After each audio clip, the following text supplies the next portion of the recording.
अस्सलाम वालेकुम फ्रेंड्स, कैसे हैं आप सब? मैं होप करती हूँ कि आप सब ठीक-ठाक होंगे और अपनी गार्डनिंग को एंजॉय कर रहे होंगे। फ्रेंड्स, आज की जो वीडियो है उसके अंदर हम कुछ काम कर रहे हैं अपने गार्डन के अंदर।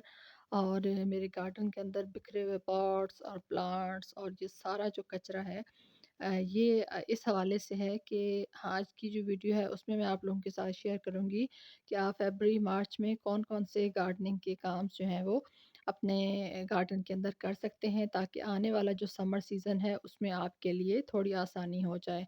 फ्रेंड्स, सबसे जो मेन चीज़ है वो ये है कि आपकी जो गार्डन के अंदर जब स्प्रिंग आना स्टार्ट होता है तो काफ़ी सारी वीड्स वगैरह निकल आती हैं, क्योंकि सर्दियों में तो इतनी ज़्यादा प्लांट्स भी डोरमेंसी में होते हैं। और जब फ्लावर्स वगैरह खिलना स्टार्ट होते हैं तो साथ-साथ काफ़ी सारी वीड्स भी आ जाती हैं।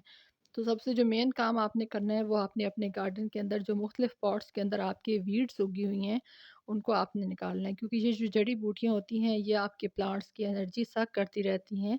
और अगर आने वाले सीज़न में आपने अपने प्लांट्स को फर्टिलाइज़र देना है तो जब ये जड़ी बूटियाँ आपके पॉट्स के अंदर मौजूद होंगी तो फिर आपके जो प्लांट्स हैं वो सारी जो एनर्जी है वो जड़ी बूटियों को फर्टिलाइज़र मिलता रहेगा और आपके प्लांट्स जो है वो अच्छे से ग्रोथ नहीं करेंगे।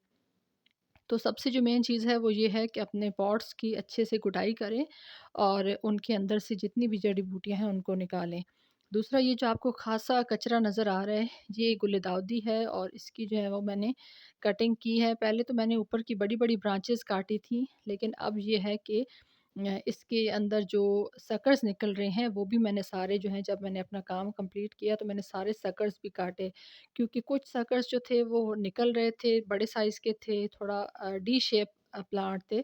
और मैं चाह रही थी कि इस दफ़ा मैं ऐसे करूँ कि बिल्कुल जो ज़मीन के साथ पॉट के साथ जो जहाँ पे मिट्टी है वहीं से मैं इसको बिल्कुल इस तरह से हार्ड प्रून कर दूँ कि मिट्टी के ऊपर किसी किस्म की कोई सकर ना रहे। उसकी वजह ये है कि जब मैं ऊपर से इसको हार्ड प्रून करूँगी या बिल्कुल कट कर दूँगी तो जब अगली दफ़ा सकर्स निकलेंगे तो एक लेवल होके पूरे पॉट के अंदर आएँगे। क्योंकि आगे मैं आपको दिखाती हूँ कि कुछ पॉट्स ऐसे हैं जिसके अंदर जो है वो सिर्फ़ एक-एक शक्कर निकला है। तो एक शक्कर का मतलब ये है कि आइंदा आने वाले टाइम के अंदर जो है वो उसकी एक ही स्टेम ऊपर की तरफ जाएगी और उसके ऊपर 2-4 फ्लावर्स आएँगे और फिर ख़त्म हो जाएँगे। ये देखिए साथ-साथ आप, जो मैं इसके अंदर से वीड्स वग़ैरह निकाल रही हूँ, सारे जो पॉट्स हैं उनको मैं क्लियर कर रही हूँ, क्योंकि आगे मुझे इनको फर्टिलाइज़र भी देना है। और अगर मैं इन वीड्स को निकाले बगैर फर्टिलाइज़र ऐड करूँगी तो फिर ये एनर्जी जो है वो सारी प्लांट को मिलने के बजाय वीड्स को मिलेगी।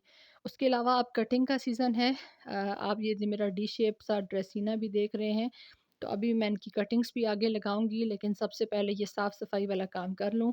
ये देखिए, ये मैं आपको दिखा रही हूँ कि अगर आप अपनी वीड्स नहीं निकालेंगी तो आगे जब आप जाके अपने प्लांट्स को किसी भी किस्म का फर्टिलाइज़र देंगी तो ये वीड्स की ग्रोथ करेंगी, आपके प्लांट्स की ग्रोथ उस तरीके से अच्छे तरीके से नहीं हो सकेगी। तो गुडाई सबसे मेन चीज़ है। उसके बाद ये है कि आप अपने प्लांट्स को फर्टिलाइज़र दें और साथ-साथ आपके गार्डन के अंदर जितने भी प्लांट्स मौजूद हैं, ये राइट टाइम है, आइडियल टाइम है। इस टाइम पे आप अपनी जो कटिंग्स हैं उनको लगा के अपने प्लांट्स को मल्टीप्लाई बहुत आसानी के साथ कर सकते हैं और एक से काफ़ी ढेर सारी प्लांट्स जो है वो बना सकते हैं। उसके अलावा जो आपके पॉट्स हैं उनकी अरेंजमेंट आपने किस तरीके से करनी है, ये देखिए, ये मैंने आप लोगों के साथ शेयर किया था। यहाँ पे मैंने क्यारी बनाई है, इसके अंदर मैंने कुछ डिफरेंट सीडलिंग लगा दी हैं। अब आगे इनकी ग्रोथ जो है वो चलती रहेगी।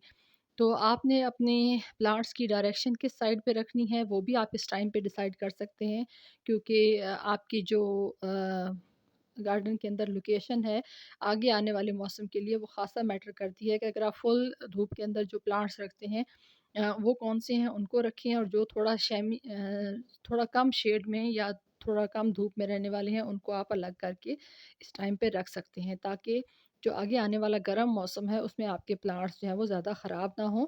और ये देखिए, ये मैंने पहले ऊपर से इसकी डंडियाँ कट की थी, लेकिन बाद में मैंने जो नीचे से देखिए 2-3 शक्कर निकल रहे हैं, इनका कोई फ़ायदा नहीं है। ये स्टिक्स वग़ैरह भी मैंने इसके अंदर से हटा दी हैं, क्योंकि उस टाइम पे स्टिकिंग के लिए लगाई थी।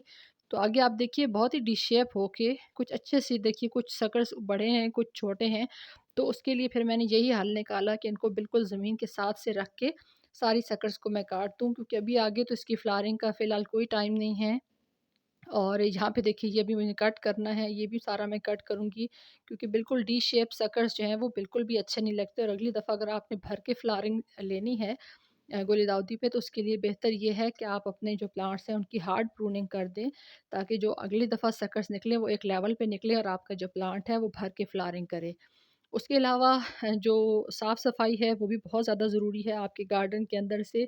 जो भी कीड़े-मकोड़े हों, आप देखिए कुछ मिलीबग्स वग़ैरह हों, उसके ऊपर आप स्प्रे वग़ैरह कर सकते हैं। ये देखिए, ये बिल्कुल एक सकर था, तो मुझे इस तरह का एक सकर वाला गुलदाउदी बिल्कुल नहीं चाहिए। मुझे भर के जो सकर्स हैं वो पॉट्स के अंदर चाहिए। तो ये सारे मैंने जब आप लोगों के साथ वीडियो शेयर कर दी थी, तो उसके बाद मैंने ये सारे कट कर दिए थे और जो स्टिकें वग़ैरह थी वो भी निकाल दी थी।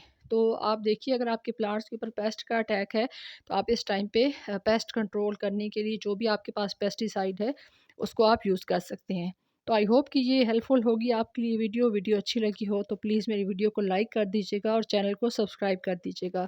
Thanks for watching. अपना ख़्याल रखिएगा। अल्लाह हाफ़िज़।